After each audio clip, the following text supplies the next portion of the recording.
അസ്സലാമു അലൈക്കും വറഹ്മത്തുള്ളാഹി വബറകാതുഹു. അൽഹംദുലില്ലാഹി റബ്ബിൽ ആലമീൻ. അസ്സലാത്തു വസ്സലാമു അലാ റസൂലിഹിൽ അമീൻ വഅലാ ആലിഹി വസഹ്ബിഹി അജ്മഈൻ. അമ്മാ ബഅദ്. ബഹുമാന്യരായ സഹോദരന്മാരെ, സഹോദരിമാരെ, അല്ലാഹു സുബ്ഹാനഹു തആല നമ്മളെല്ലാവരെയും അനുഗ്രഹിക്കുമാറാകട്ടെ. ഈ റമദാനിൻ്റെ കഴിഞ്ഞ ദിനരാത്രങ്ങളിൽ നമ്മൾ അനുഷ്ഠിച്ച എല്ലാ കർമ്മങ്ങൾക്കും അല്ലാഹു സുബ്ഹാനഹു തആല അർഹമായ പ്രതിഫലം നൽകി അനുഗ്രഹിക്കുമാറാകട്ടെ. പ്രവാചകൻ സല്ലല്ലാഹു അലൈഹി വസല്ലമ ഒരിക്കൽ സഹാബത്തിൻ്റെ മുമ്പിൽ ഒരു മയ്യത്തിനെ പിന്തുടരുന്ന 3 കാര്യങ്ങളുണ്ട്. അതിൽ 2 പിരിഞ്ഞു പോരും, 1 അവിടെ അവശേഷിക്കും.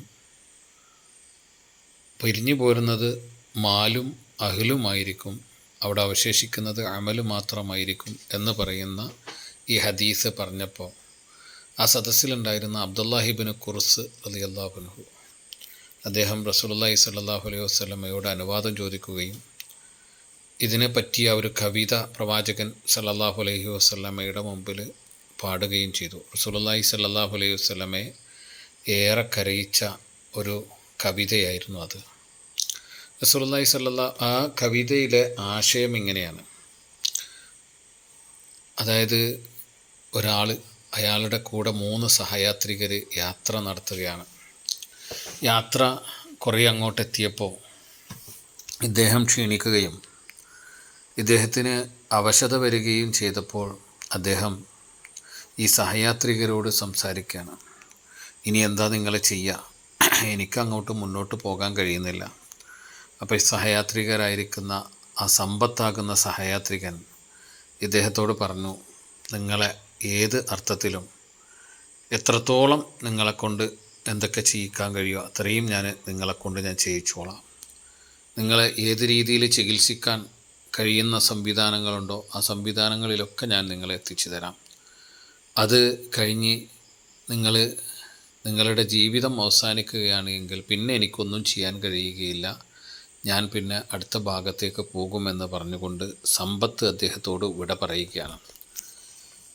2ാമത്തെ സഹയാത്രികൻ അദ്ദേഹത്തിൻ്റെ കുടുംബാംഗമാണ്. ആ കുടുംബാംഗം അദ്ദേഹത്തോട് പറയുന്നത്, നിങ്ങളെ കൂടെ ഞാനുണ്ടാകും, മരിച്ചാലും ഉണ്ടാകും. മരിച്ചു കഴിഞ്ഞാൽ ഞാൻ വാവിട്ട് കരയും. ആ വാവിട്ട് കരയുന്നത് കേൾക്കുന്ന ആളുകൾക്ക് നിങ്ങളോടുള്ള എൻ്റെ സ്നേഹം എത്രയാണ് എന്ന് അത് മനസ്സിലാകും. അത് കഴിഞ്ഞതിന് ശേഷവും ഞാൻ അവിടെ തന്നെ ഉണ്ടാകും. അങ്ങനെ ഞാൻ നിങ്ങളെ കുളിപ്പിക്കും, കഫൻ ചെയ്യും, നമസ്കരിക്കും. അതിനുശേഷം നമസ്കരിച്ചതിന് ശേഷം എല്ലാവരും പിരിഞ്ഞു പോയാലും ഞാൻ നിങ്ങളോടൊപ്പം തന്നെ ഉണ്ടാകും. എന്നിട്ട് എനിക്കും നിങ്ങൾക്കും അറിയാത്ത ആ നിങ്ങളെ എത്തിക്കേണ്ട ആ വീടുണ്ടല്ലോ, ആ വീട്ടിലേക്ക് ഞാൻ എത്തിക്കും. ആ വീട്ടിലേക്ക് എത്തിച്ചിട്ട് അവിടെ നിങ്ങളെ ഖബറിലേക്ക് വെച്ച് 3 പിടി മണ്ണ് വാരിയിടും. എന്നതിന് ശേഷം ഞാൻ അവിടുന്ന് പോരൂട്ടോ. പിന്നെ എന്നെ സംബന്ധിച്ചിടത്തോളം എനിക്ക് അവിടെ നിൽക്കാൻ കഴിയില്ല, കാരണം ഞാൻ കുറേ ആയി നിങ്ങൾക്ക് വേണ്ടി നിങ്ങളോടൊപ്പമാണ്. ഇനി എനിക്ക് എൻ്റെ കാര്യം നോക്കണം എന്ന് പറഞ്ഞുകൊണ്ട് അദ്ദേഹം അവിടെ നിന്ന് പോരും. 3ാമൻ പറയും, നിങ്ങളോടൊപ്പം ഞാനാണ് ഖബറിലുണ്ടാകുക. ആ ഖബറിലുണ്ടായിട്ട് മലക്ക് വരുന്ന സമയത്തൊക്കെയും ഞാൻ നിങ്ങൾക്ക് വേണ്ടിയിട്ട് വാദിച്ചു കൊണ്ടിരിക്കും. ഓരോ കാര്യങ്ങളും പറഞ്ഞ് വല്ലാതെ വാദിച്ച് അത് ഞാൻ നേടിയെടുക്കും. അങ്ങനെ നിങ്ങളെ ഞാൻ സ്വർഗത്തിലേക്ക് എത്തിക്കും. സ്വർഗത്തിലേക്ക് എത്തിച്ചു കഴിഞ്ഞാൽ പിന്നെ എൻ്റെ ആവശ്യമില്ല, അതുവരെ ഞാൻ നിങ്ങളോടൊപ്പം ഉണ്ടാകുമെന്ന് പറയുന്ന 3ാമൻ ഉണ്ടാകും. ഇത് പറഞ്ഞു കഴിഞ്ഞപ്പോൾ പ്രവാചകൻ സല്ലല്ലാഹു അലൈഹി വസല്ലമ കരയുകയാണ് ഉണ്ടായത്. നമ്മൾ മനസ്സിലാക്കേണ്ടത്, ഈ ഒരു അവസ്ഥയിലേക്ക് നമ്മളൊക്കെ പോകേണ്ടതുണ്ട്. മരണമെന്ന് പറയുന്നത് ഒരു യാഥാർത്ഥ്യമാണ്. അതിനെ നമ്മളൊക്കെ അങ്ങനെ അത്ര ശ്രദ്ധ കൊടുക്കാതെ പോകുന്നുണ്ടോ എന്നുള്ളതാണ് നമ്മൾ ഓരോരുത്തരും നമ്മളെക്കുറിച്ച് ആലോചിക്കേണ്ടത്. എബീത്തു വയദ്ഹ കുല്ല യൗമിൻ വലൈലത്തിൻ ബഈദൻ അനി ദുനിയ ഖരീബൻ ഇലൽ ഖബർ. ഒരു കവി ഒരിക്കൽ പറഞ്ഞു, രാപ്പകലുകൾ ഇങ്ങനെ മാറി മാറി വന്നുകൊണ്ടിരിക്കും. അവിടെ ആ മാറ്റത്തിനിടയിൽ മനുഷ്യനായി പറന്നു വീണ ഒരാളെ സംബന്ധിച്ചിടത്തോളം അയാളുടെ ദുനിയാവിൽ നിന്നുള്ള അകലം കൂടിക്കൊണ്ടിരിക്കുകയാണ്, ഖബറിലേക്കുള്ള ദൂരം കുറഞ്ഞുകൊണ്ടിരിക്കുകയാണ്. നമ്മളെപ്പോഴും ആലോചിച്ച് നോക്കുക, നമ്മളുടെ വരാനിരിക്കുന്ന അടുത്തുകൊണ്ടിരിക്കുന്ന ഒരു വീടുണ്ടല്ലോ, ആ വീട് നമ്മളിപ്പോൾ എന്താ ചെയ്തുകൊണ്ടിരിക്കുന്നത്? ആ വീട്ടിന് വേണ്ടിയിട്ടുള്ള സൗകര്യങ്ങൾ നമ്മൾ ഒരുക്കുന്നുണ്ടോ? അതോ നമ്മൾ അകന്നുകൊണ്ടിരിക്കുന്ന വീട് മോടി പിടിപ്പിക്കാനാണോ നമ്മൾ ശ്രമിച്ചു കൊണ്ടിരിക്കുന്നത് എന്ന് നമ്മൾ ആലോചിക്കേണ്ടതുണ്ട്. പ്രവാചകൻ സല്ലല്ലാഹു അലൈഹി വസല്ലമ പറഞ്ഞല്ലോ, ഒരു വിശ്വാസി ഇവിടെ ജീവിക്കേണ്ടതൊരു പ്രവാസിയെ പോലെയാണ്. പ്രവാസിയുടെ അവസ്ഥ നമുക്കെല്ലാവർക്കും അറിയാം. പ്രവാസി അദ്ദേഹം പ്രവാസ ലോകത്താണ് എങ്കിലും അവിടെ സൗകര്യങ്ങൾ കുറഞ്ഞ രീതിയിൽ ജീവിക്കുകയും നല്ല നല്ല സാധനങ്ങളൊക്കെ വാങ്ങിക്കൂട്ടുകയും ചെയ്യുന്നത് ഭാവിയിൽ കുടുംബത്തോടൊപ്പം ജീവിക്കുവാനുള്ള നല്ല സന്തോഷകരമായ ജീവിതത്തിന് വേണ്ടിയിട്ട് അവിടെ ഒരുക്കിക്കൊണ്ടിരിക്കുകയായിരിക്കും. അദ്ദേഹത്തിൻ്റെ മാനസികാവസ്ഥ ഇവിടെ നിന്ന് പോകേണ്ടതുണ്ട് എന്നുള്ള നിലയിൽ തന്നെ ആയിരിക്കും. ഒരിക്കലും അവിടെ തന്നെ തങ്ങുമെന്ന് ഒരിക്കലും ആര് കരുതുന്നില്ല, ഈ പ്രവാസിയായ ഒരാൾ കരുതുന്നില്ല. അപ്പോൾ ആ രീതിയിലായിരിക്കണം നമ്മളുടെ ജീവിതത്തെ കൊണ്ടുപോകേണ്ടത് എന്നുള്ളതാണ് പ്രവാചകൻ സല്ലല്ലാഹു അലൈഹി വസല്ലമ പഠിപ്പിച്ചിട്ടുള്ളത്. മരണമെന്ന് പറയുന്നത് എല്ലാവർക്കും അറിയാം, അത് ഉറപ്പായിട്ടുണ്ടാകും. പക്ഷേ ആ ഉറപ്പിൽ ഒന്നുകൂടി നമുക്ക് യഖീൻ ഉണ്ടാകണം എന്നുള്ളതാണ്.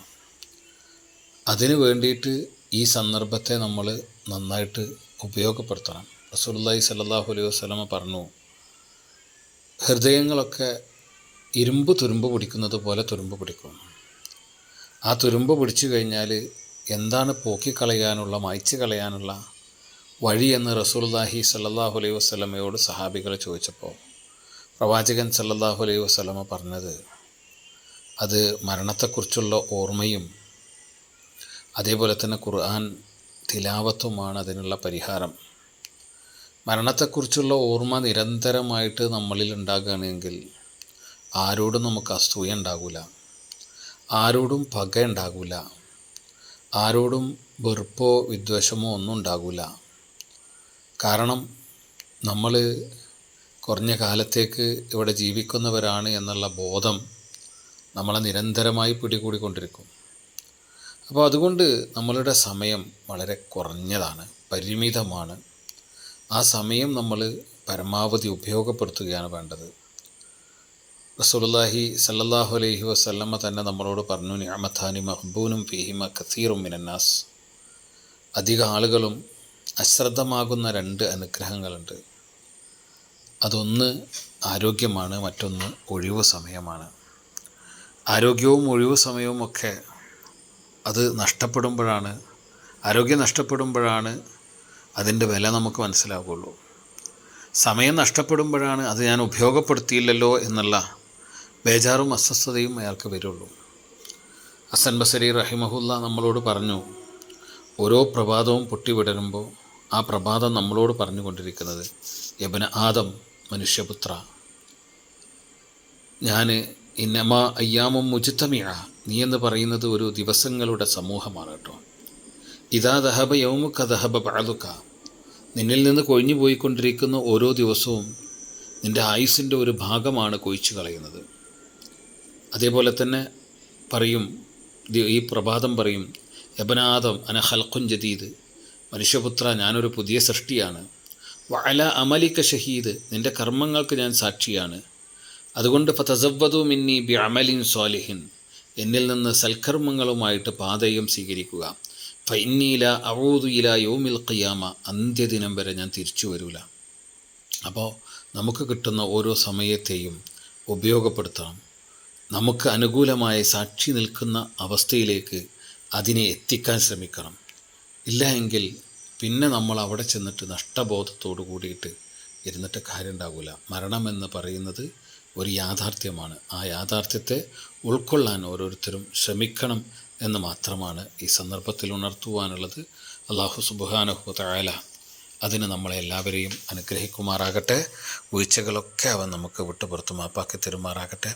ഈ റമളാനിൻ്റെ ദിനരാത്രങ്ങളിൽ നമ്മൾ ചെയ്ത നമ്മളുടെ നമസ്കാരം, നമ്മളുടെ നോമ്പ്, നമ്മളുടെ രാത്രി നമസ്കാരം, അതേപോലെ തന്നെ നമ്മളുടെ ഖുർആൻ പാരായണം, നമ്മളുടെ ദാനധർമ്മങ്ങൾ, സക്കാത്ത്, എല്ലാ കർമ്മങ്ങളും അല്ലാഹു സുബ്ഹാനഹു വ തആല നമ്മളിൽ നിന്ന് സ്വീകരിച്ച് അർഹമായ പ്രതിഫലം നൽകി അനുഗ്രഹിക്കുമാറാകട്ടെ.